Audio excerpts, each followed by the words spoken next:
Mesdames et messieurs, bonsoir, bienvenue dans ce journal. À tout de suite, le sommaire. Lancement officiel ce samedi du baccalauréat unique session 2024 sur toute l'étendue du territoire national.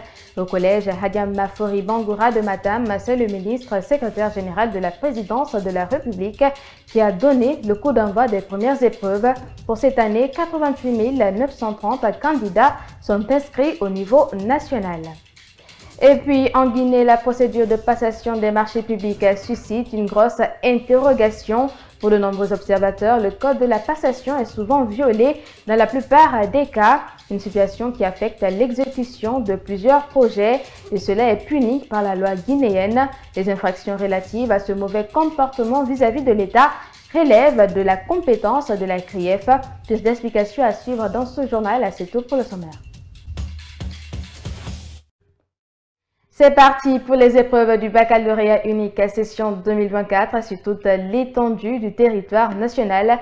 Au collège Hadja Mafori Bangoura de Conakry, c'est le ministre secrétaire général de la présidence de la République qui a présidé le lancement des premières épreuves, accompagné des cadres du ministère de l'enseignement préuniversitaire général Amara Kamara, a véhiculé le message de bonne moralité et de confiance en soi aux candidats. Amara Bangoura. L'école est de la circonscription éducative de Matam. Très tôt dans la matinée de ce samedi, Hadja Mafori Bangoura accueille la délégation présidentielle pour lancer les épreuves du baccalauréat unique session 2024. Une délégation conduite par Général Amara Kamara, ministre secrétaire général à la présidence.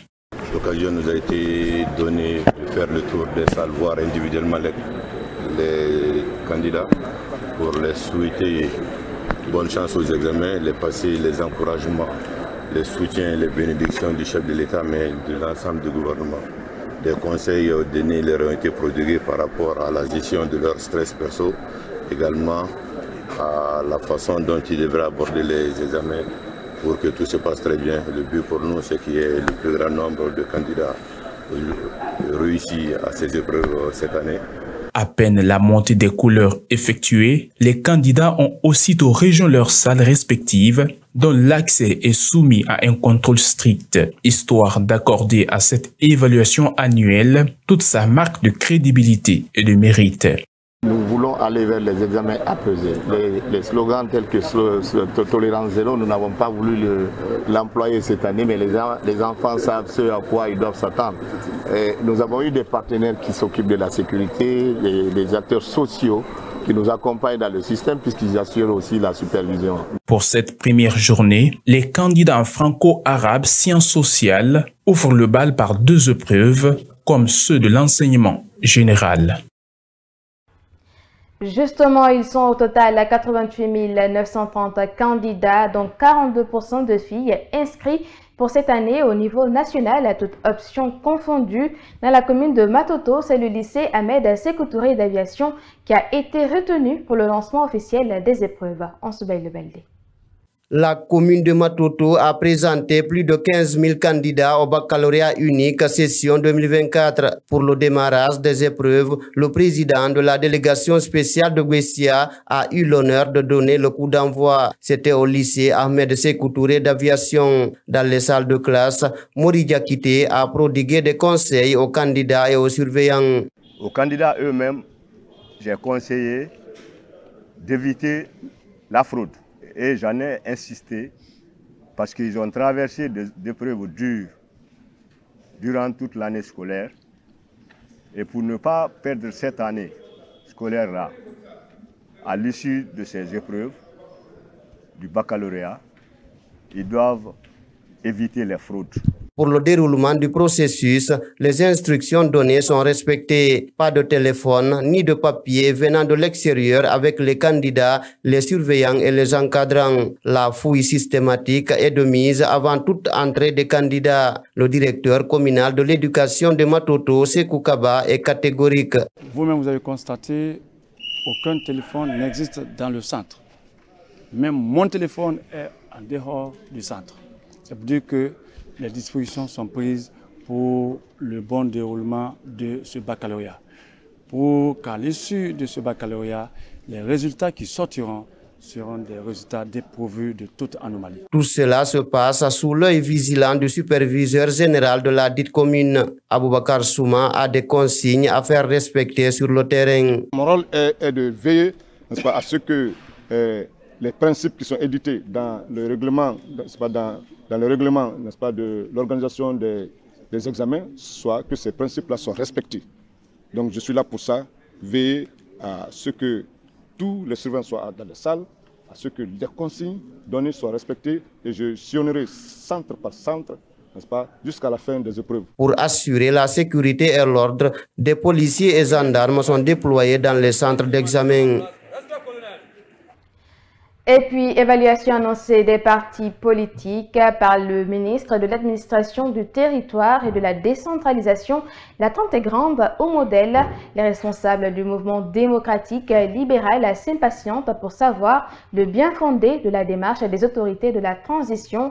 Interrogé ce samedi sur la question, le directeur de cabinet du parti émet des inquiétudes. Dina Boucham et Aboubakar Sow. Au mouvement démocratique libéral modèle, les responsables attendent impatiemment la délégation du ministère de l'Administration du Territoire et de la Décentralisation dans le cadre de l'évaluation des partis politiques. Tout est prêt pour être entendu sur l'existence et le fonctionnement du parti, annonce Kernoma du Diallo, directeur de cabinet du modèle. Écoutez, on a reçu l'invitation comme tous les partis politiques et puis déjà toutes les équipes sont mises au travail. Je crois que ça fait le deuxième exercice dans ce sens, en moins d'une année ou 2 ans. Donc on commence à y travailler et déjà des discussions se passent autour de cette énième évaluation en fait, des partis politiques. Nous au niveau du modèle, on joue notre partition. Le secrétariat général a travaillé, la documentation est prête et on attend la visite du MATD. Le MATD est bien dans son rôle d'évaluer les formations politiques en République de Guinée, mais la question qui se pose au sein du mouvement démocratique libéral est celle de savoir quel est le bien fondé d'une telle démarche. On se dit que le MATD est dans son rôle d'évaluer les partis politiques, mais aussi derrière on se demande le bien fondé de cette démarche en moins d'une année, parce que l'exercice, comme je vous le dis tout à l'heure, nous l'avons déjà fait. Nous n'avons pas reçu de résultats, nous n'avons pas reçu de lettre officielle du MATD ou d'un document qui justifie, qui dit nous vous avons rendu visite, évalué et voilà les résultats. Et on reçoit encore une deuxième demande d'évaluation. Vu le contexte actuel, vu comment se déroule la transition, évidemment, le modèle, comme beaucoup de partis politiques, se pose des questions. L'évaluation des partis politiques devrait démarrer le 19 juin dernier avec le ministère de l'Administration du Territoire et de la Décentralisation. Comment se fait la passation des marchés publics en République de Guinée? C'est la grosse question que de nombreux observateurs se posent au sein de l'opinion. Le constat révèle qu'il y a un travail approfondi à faire dans ce sens, notamment avoir une masse critique en la matière afin d'espérer un développement durable en faveur des populations à la base. Le code de la passation est souvent violé par certains, ce qui fait que plusieurs projets entreprises souffrent d'exécution. Ansoubeï Le Baldé a rencontré des acteurs bien introduits. Suivez son reportage pour en savoir davantage. En Guinée, les mécanismes liés à la procédure de passation des marchés publics sont très complexes, d'où la nécessité de former les acteurs impliqués en la matière. Le constat est alarmant, selon Abdourahmane Ba, consultant, formateur en passation des marchés publics. Et pour joindre cela à la réalité, plusieurs projets sont démarrés dans les communautés à travers le pays, mais la finalité reste dans les oubliettes. Dans la plupart des cas, les procédures de passation des marchés publics sont biaisées. Parce que dites-vous bien que 80% de ce que nous avons comme budget à peu près va dans les acquisitions. C'est soit des travaux, soit des fournitures, soit des prestations intellectuelles. Et si c'est tout ce montant va dans ces différents éléments, il est obligatoire et impératif pour nous d'avoir une visibilité sur comment sont utilisés ces fonds. Et ça passe par la maîtrise des procédures de passation des marchés publics. Pour Abdourahmane Ba, les acteurs de la société civile portent la voix des citoyens à la base. C'est pourquoi ils doivent s'approprier du contenu du code de la passation des marchés publics. Oui, il y a assez de travail à faire. mais ce travail, ce n'est pas comme si on pouvait enlever une épine un beau matin. C'est un processus qu'il faut enclencher. Comme je l'ai dit, il faut chercher à créer une masse critique, c'est-à-dire un nombre considérable de citoyens guinéens, des acteurs qui sont outillés dans le cadre des procédures de passation des marchés publics. Ainsi, ça permettra d'enlever toutes ces barrières et toute cette opacité autour de ce qu'on constate dans le cadre des procédures de passation des marchés publics. Mohamed Lamine Silla, responsable en charge des réformes des finances publiques au ministère de l'économie et des finances, n'est pas opposé à une quelconque implication des acteurs de la société civile dans le suivi de l'ensemble des projets financés par l'État. À date, il y a un certain nombre de projets qui sont financés sous les ressources du CDD. Comme ce sont des revenus, c'est sur le budget national, nous souhaiterons que la société civile puisse effectuer des suivis, des missions de suivi sur l'ensemble des projets pour pouvoir remonter à l'administration tout ce qui ne va pas dans l'exécution de ces projets, afin de permettre à l'État de prendre les meilleures décisions à l'endroit de la population et vraiment sauvegarder ici l'intérêt supérieur de la population à la base. En Soubey-le-Baldé, il faut également signaler que les infractions commises en relation avec la passation des marchés publics relèvent de la compétence de la Cour de répression des infractions économiques et financières CRIEF. Le procureur spécial de cette juridiction l'a signalé lors de sa dernière conférence de presse il y a de cela une semaine. Suivez.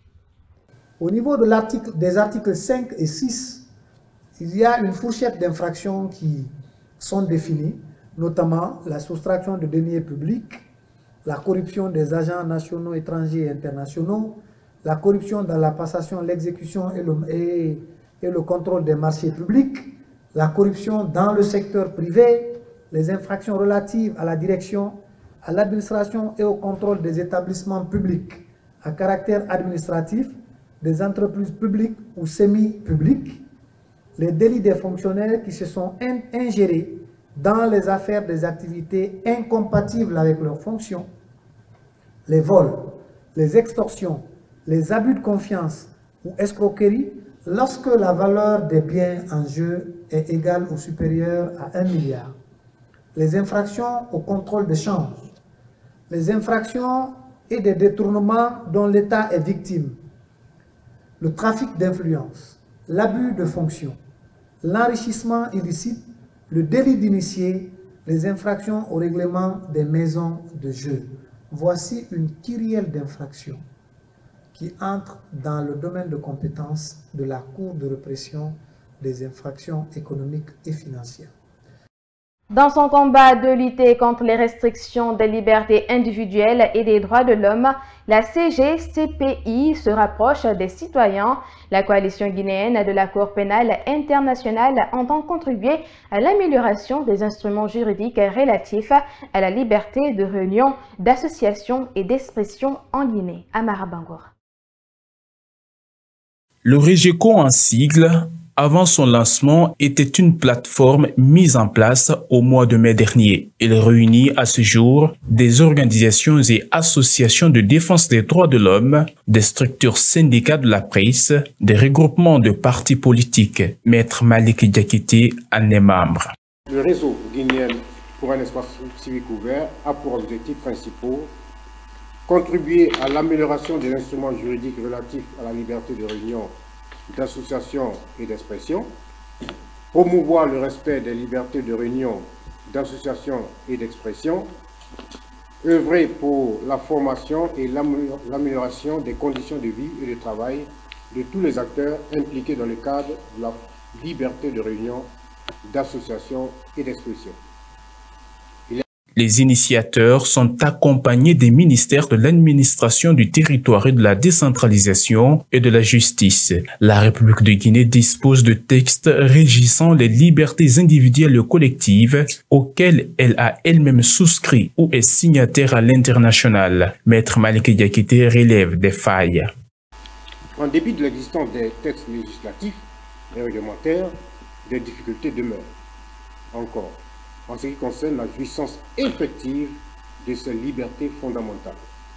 Enfin, il convient de préciser que le REGECO est ouvert à toutes les personnes morales, publiques et privées qui acceptent les textes qui gouvernent la présente plateforme.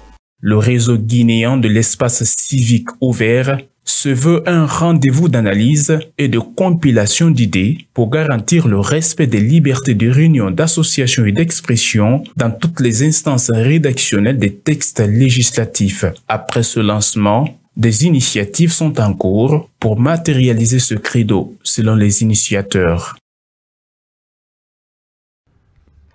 Cette triste nouvelle embrève le monde de la culture. En deuil, l'artiste Mori Djelidine Kouyaté est décédé ce samedi à Paris à l'âge de 56 ans. Cette icône de la musique guinéenne laisse derrière elle un immense répertoire musical. Pour l'heure, aucun programme n'a été établi pour les obsèques. Paix à l'âme du défunt Amin. C'est sur cette information que nous nous quittions au compte de cette édition d'information. Merci de l'avoir suivi. Bonsoir chez vous.